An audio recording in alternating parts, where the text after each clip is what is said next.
اچھا لباس پہنو. میں قیمتی نہیں پہنتا ہوں، قیمتی لباس نہیں پہنتا ہوں. اچھا کدھر گئی معطا؟ باب ما جاء فی لبس الثیاب للجمال بها. کپڑے اس لیے پہننا کہ اچھے نظر آئیں، آپ خوبصورت نظر آئیں.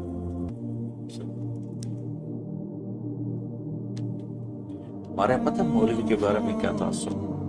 اس کے میلے کپڑے ہوں اور وہ پرانی سائیکل پر چڑھا ہوا، اس کا مڈگارڈ بھی کوئی نہ ہو، اس کی بریکیں بھی کوئی نہ ہو، اور وہ پاؤں سے بریک لگاتا ہو. یہ تو ہے مولوی. اور جس کے کپڑے اچھے ہوں، گھر اچھا ہو، سواری اچھی ہو، وہ مولوی ہے. مجھے ایک نوجوان نے پکڑ لیا، تم کیسے مولوی؟ اتنی بڑی بڑی گاڑیوں پہ چڑھتے ہو اور اتنے تمہارے پاس جائیداد ہے، اور مولوی تو سائیکل پہ ہوتے ہیں. یہ انگریز نے تاثر بٹھایا ہماری نسل مولوی کے بارے میں. تو میں مہنگے کپڑے نہیں پہنتا ہوں، میں صاف ستھرے کپڑے اور صاف رہنے. اب میں جب مدرسے آتا ہوں آپ کو دیکھ کے میری طبیعت خوش ہو جاتی ہے کہ سارے ماشاءاللہ اجلے اجلے نظر آتے ہیں، اور کوئی ماشاءاللہ نسواری کوئی نہیں ہے.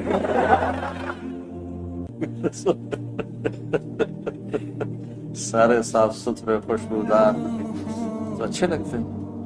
اور خاص طور پر جب آپ گھر جاؤ جن کی شادیاں ہیں، بہت اپنا خیال کرو. حضرت عبداللہ بن عباس نے فرمایا انا اتزین لزوجتی کما احب ان تتزین لی. عبداللہ بن عباس نے فرمایا جیسے میں چاہتا ہوں میری بیوی میرے لیے میک اپ کرے، میں بھی اپنی بیوی کے لیے میک اپ کرتا ہوں.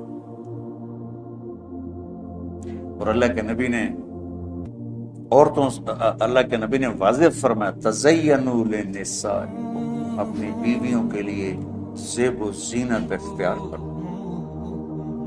یہ عین دین ہے، اگر اللہ نے دیا ہے تو. یہ ایک حدیث ہے کہ ایک صحابی کو بھیجا، وہ گئے ہوئے تھے اونٹ چرانے. ثم ادبر یذهب فی الظہر وعلیہ بردان لہ قد خلقا. وہ جب صحابی واپس، اب پیچھے لمبی حدیث ہے، صحابی واپس آیا تو دو پرانی چادریں ان کے اوپر تھی. فنظر رسول اللہ صلی اللہ علیہ وسلم الیہ فقال اما لہ ثوبان غیر ہذین.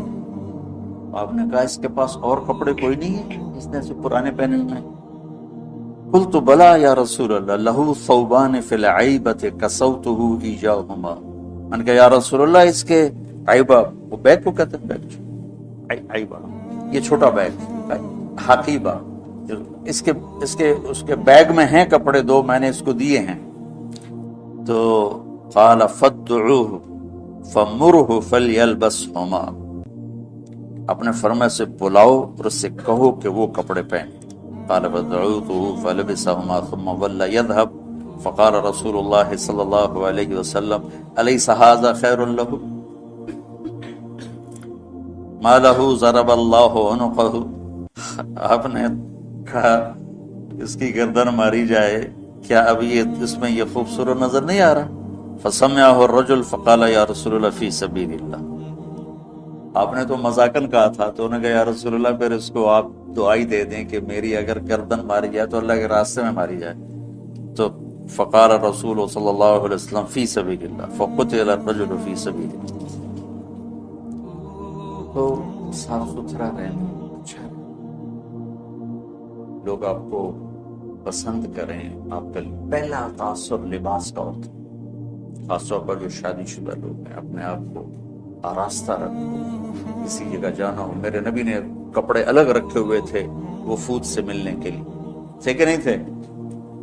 تو یہ تصوف کی لائن سے آئی ہے راہبانیت، کہ وہ حضرت کے تو پیوند لگے ہوتے ہیں اور حضرت تو مٹی کے پیالے میں ہی کھانا کھاتے ہیں.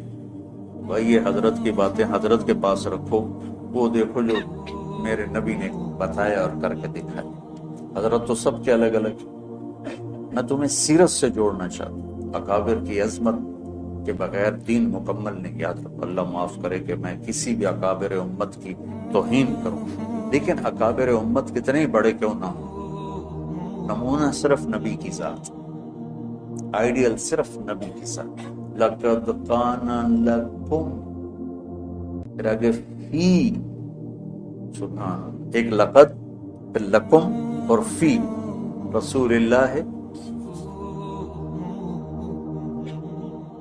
ایک ہی ہستی ہے جس کے پیچھے چلو گے تو منزل ملے گی، وہ ہے محبتیں بانٹو، محبتیں تقسیم کرو، نفرتوں کی آگ کو بجھاؤ اور اسلام پیش کرو. اسلام پیش کرنے کی مثال کیا؟ میں کہتا ہوں بھائی جو 5 وقت نماز پڑھے گا اللہ اسے جنت میں جگہ عطا فرمائے گا. یہ تو ہو گیا اسلام.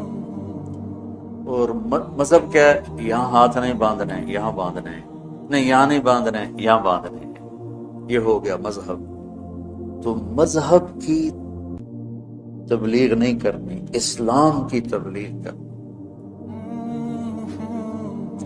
اپنی ذات کے لحاظ سے میں بار بار دہراتا ہوں کہ میری بات کو کوئی غلط نہ لے جائے. اپنی ذات کے لحاظ سے ہم امام ابو حنیفہ کے فتویٰ کو مانتے ہیں، اور امام ابو حنیفہ کے مذہب کی وہ تعبیر جو اکابر دیوبند نے کی ہے اس کو ہم راجع مانتے ہیں. راجع یعنی زیادہ صحیح مانتے ہیں. باقی سب کی عزت کرتے ہیں، سب کا احترام کرتے ہیں، سب کو سلام کرتے ہیں.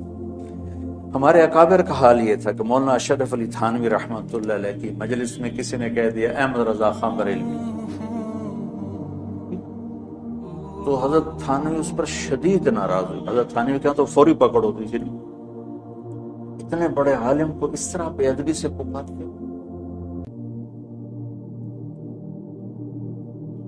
ہم تو اپنے اکابر کے ہی سیرت اور اخلاق نہیں جانتے کہ انہوں نے کس طرح سلوک کیے. آج جو ہو رہا وہی ڈول گلے میں ڈال کے بجائی جا رہا ہے.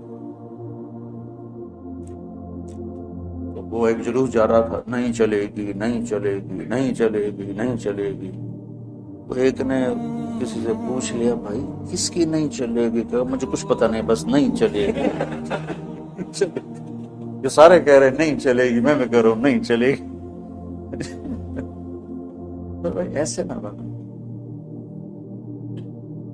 آپ نے حضرت ابو ذر غفاری سے فرمایا ابو ذر الا انبئک بعملین خفیف مؤونتہما عظیم اجرہما والذی نفسی بیدہ لم یأت الثقلان بمثلہما.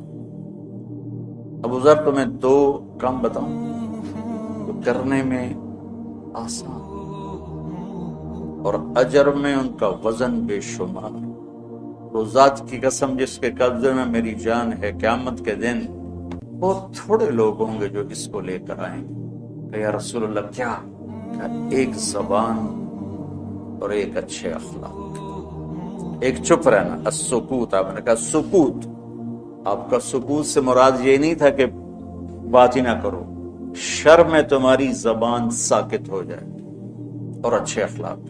ابو ذر رضی اللہ عنہ نے اس حدیث کو ایسے پکڑا کہ اس کے ظاہر کو ایسا پکڑا کہ ایک مہینہ گزر جاتا تھا کسی سے بات نہیں کرتا. ایک مہینہ. اتنی احتیاط فرمائی. اور پھر اللہ کے نبی نے کہا کہ میرے صحابہ میں 4 آدمی ایسے ہیں جن سے اللہ پیار کرتا ہے. وعلی منہم وعلی منہم وعلی منہم. آپ نے 3 دفعہ فرمایا اور علی ان میں سے ہے، اور علی ان میں سے ہے، اور علی ان میں سے. تو کون ہے یا رسول اللہ؟ آپ نے کہا علی، سلمان، ابو ذر اور مقداد. تو ابو ذر ایسے اوپر گئے کہ اللہ تو سارے ہی صحابہ سے محبت کرتا ہے.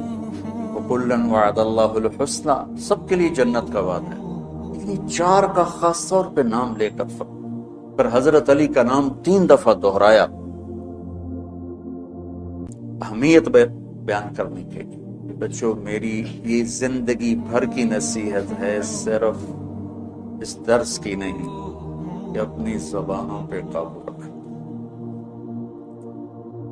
جہاں رشتے قریب کے ہوتے ہیں نا وہاں زبان پہ قابو پانا مشکل ہوتی ہے. کوئی پرایا گالی بھی نکال دے تو آدمی پرواہ نہیں کرتا، اور اپنا اوئے بھی کر دے تو دل پھٹ جاتا۔